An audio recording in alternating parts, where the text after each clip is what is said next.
Hey, welcome back. This has been a long time since I've been in front of the camera. I just wanted to do a quick video on Tecton X3 shoe review after 2 runs, and because I think I've done enough now to just get a feel of what the shoe's all about.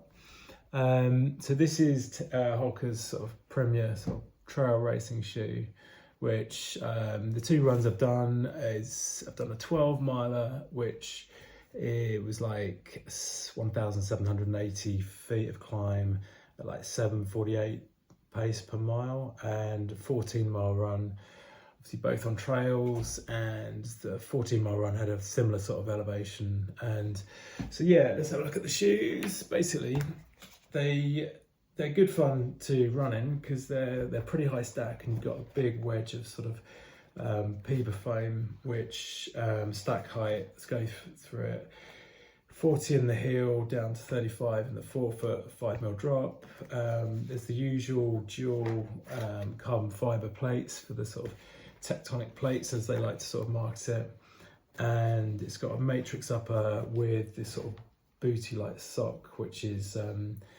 yeah, it can be a bit tricky to get into, but once you're in, it feels really nice and comfy.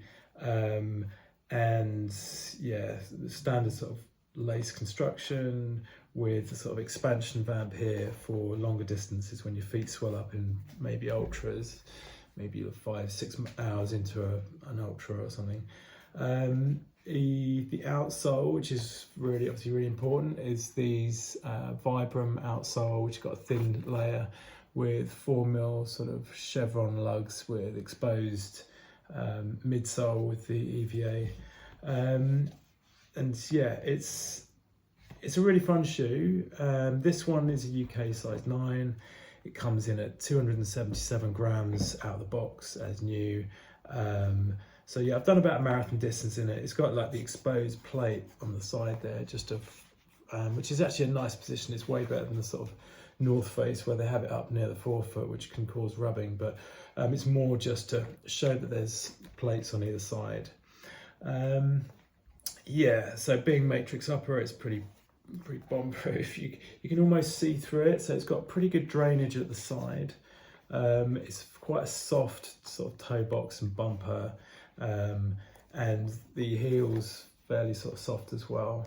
But once you're in, I would say it's really important to get a good lockdown in terms of the lacing at the start, because it's easy to think that once you're in, that the actual booty-like construction is enough to sort of lock you down. But especially on the descents, you want the lockdown to be pulled right back to the heel, which is obviously really important so you don't bash your toes in the front.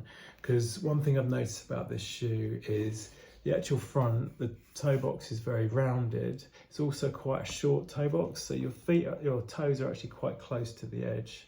So if you can get them locked into the heel, that's definitely better, especially on the descents. It's very wide platform if you see the shape of it, so it's actually very stable considering the stack height. It's very bouncy feel when you're bombing along the trails or whatever, so it's very bouncy feel.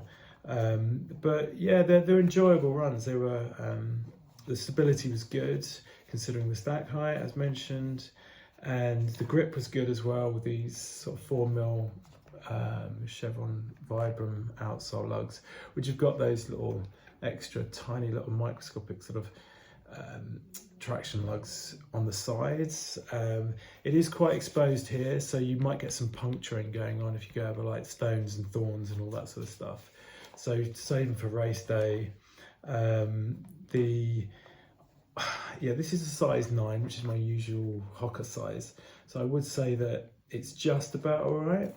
I could have almost gone up half a size just to give me a little bit of extra length in the toe box, and to avoid sort of getting black toenails.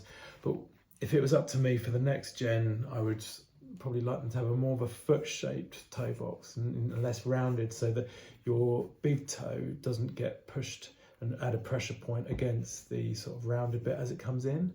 So I try and round that off and maybe give a little bit more length in the toe box. So yeah, The booty-like construction with this sock gaiter I think is good to stop sort of debris getting into it. It obviously adds a bit of extra weight, but it's maybe about 22 grams extra. I probably have this pull tab on the back as well, or just at the back, because I think it's feels more logical to have it at the back to pull it up. Sometimes you have to kind of get your fingers in the back there to sort of act as a shoehorn to get them on at the start. But the actual toe box inside is actually quite wide in the toe box, so which kind of emphasises the importance of getting that locked down at the start. So it's quite a wide toe box. It's quite a wide fit here, apart from the shape of the toe box where it's sort of short and rounds off. But it's a fun shoe. I mean, I've been wearing sort of Vivos and other stuff recently, so my feet have actually sort of started splaying more. So to suddenly put that on and put these on, it kind of saves my calves a bit. I wouldn't say it's the fastest shoe out there. I feel the Agravic Speed Ultra is quicker due to the rocker on it. On the Agravic Speed Ultra, it's so pronounced that you literally propels you forward. This feels comfortable, and it's just about light enough for racing, although I prefer it to be low 200 something grams for racing. But so yeah, overall I'm pretty happy with it. It's a fun shoe. I haven't worn it in a race, so I would probably mainly go for the Agravic Speed Ultra. And distance wise, if it had a wider toe box and and had more space for the toes, I'd probably wear it for ultras. But I'm a bit wary of sort of rubbing at the front there because it's still just a size 9. It's a beautiful looking build quality, and materials are really nice, and it's very comfy, sort of sock-like material. But don't be afraid to sort of tighten up those laces to get the good lockdown at the start.